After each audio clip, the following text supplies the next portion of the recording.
Imagine someone knocking on your door and saying you are in big trouble. You don't know what you did wrong. You don't know who complained about you.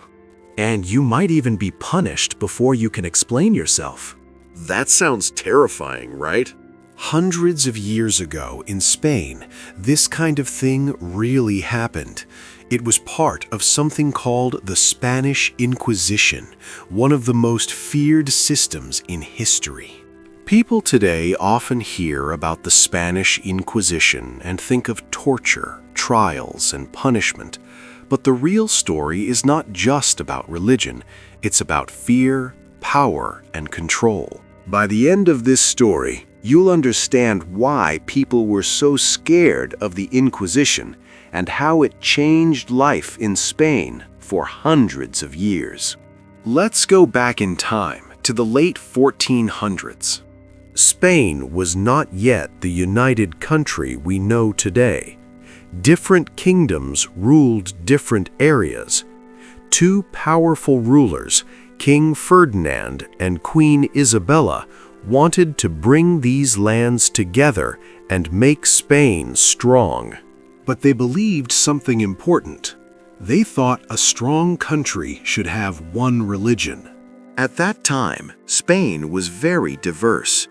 Many people were Christians, but there were also Jews and Muslims living there.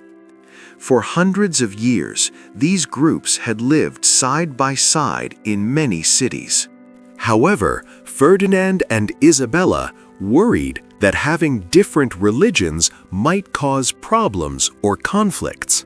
So they supported something called the Inquisition, which was meant to find people who were not following the Christian religion correctly. But here's where things became scary. The Inquisition often investigated people who had already converted to Christianity. Many Jews had been forced or pressured to become Christians. These people were called conversos. Even though they had changed their religion, many people did not trust them. Some believed the conversos were secretly still practicing Judaism. Sometimes these rumors were true, but many times they were not. Still, if someone suspected you, they could report you to the Inquisition.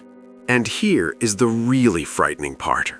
Anyone could accuse anyone. A neighbor, a rival, even someone who simply didn't like you.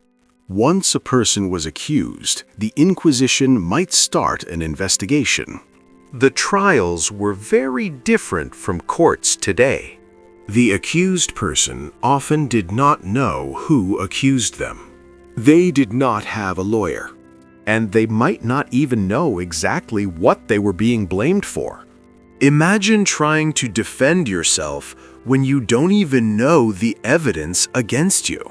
People could be locked in prison for months or even years while investigators tried to decide if they were guilty. During questioning, the goal of the investigators was to get a confession. Sometimes people admitted guilt because they were afraid. Sometimes they confessed because they were pressured. And sometimes torture was used.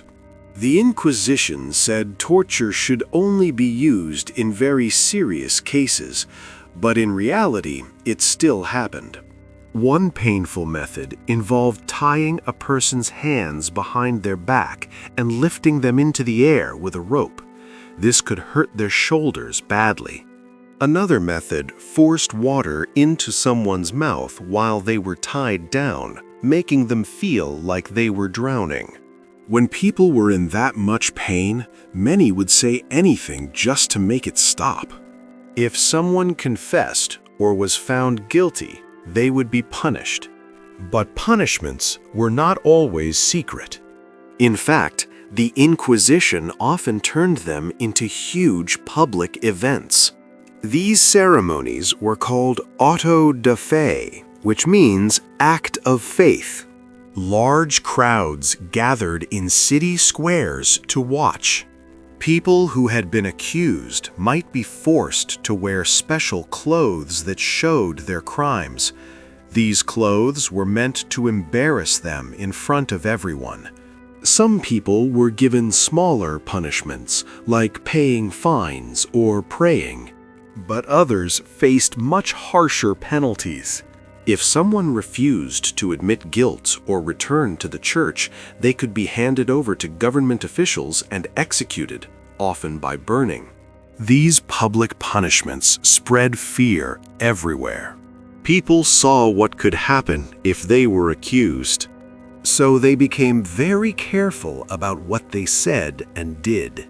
But religion was not the only reason the Inquisition existed. Money also played a role. If someone was found guilty of heresy, their property could be taken away. Their houses, land, and belongings might be seized by the authorities. This meant the government could gain wealth when someone was convicted. Because of this, some accusations may have been made out of greed, not just religion. In 1492, something else happened that changed Spain even more. That was the year Spain defeated the last Muslim kingdom in the country. After that, Muslims living in Spain were pressured to convert to Christianity. Those who converted were called Moriscos. But just like the conversos before them, many Moriscos were suspected of secretly practicing their old religion. This led to even more investigations by the Inquisition. Eventually, many Moriscos were forced to leave Spain completely. Hundreds of thousands of people had to leave their homes and start new lives elsewhere. Today, when people talk about the Spanish Inquisition, some stories make it sound even worse than it was. Other stories try to make it seem smaller. The truth is somewhere in the middle. Historians believe thousands of people were executed and many more were punished or imprisoned. But the biggest power of the Inquisition was not just the punishments. It was the fear it created. When people believe they might be accused at any time, they become quiet. They stop questioning authority. They become careful about what they say, even with friends. Fear can control people without anyone needing to say a word. And that is why the Spanish Inquisition lasted so long. You might think something this harsh would end quickly. But the Inquisition lasted more than 350 years. It finally ended in 1834, long after many other countries had moved away from systems like this. For the rulers of Spain, the Inquisition helped keep control. It supported the power of the monarchy and the church. But it also left deep scars on the country's history. Families were separated. Communities disappeared, and many people lived their entire lives afraid of being accused. The story of the Spanish Inquisition teaches us something important. When fear and power mix together, they can control entire societies. And history reminds us how important fairness, justice, and freedom really are. If you enjoyed learning about this moment in history, make sure to like the video and subscribe. And check out the next video where we explore another strange and surprising story from the past that most people have never heard before.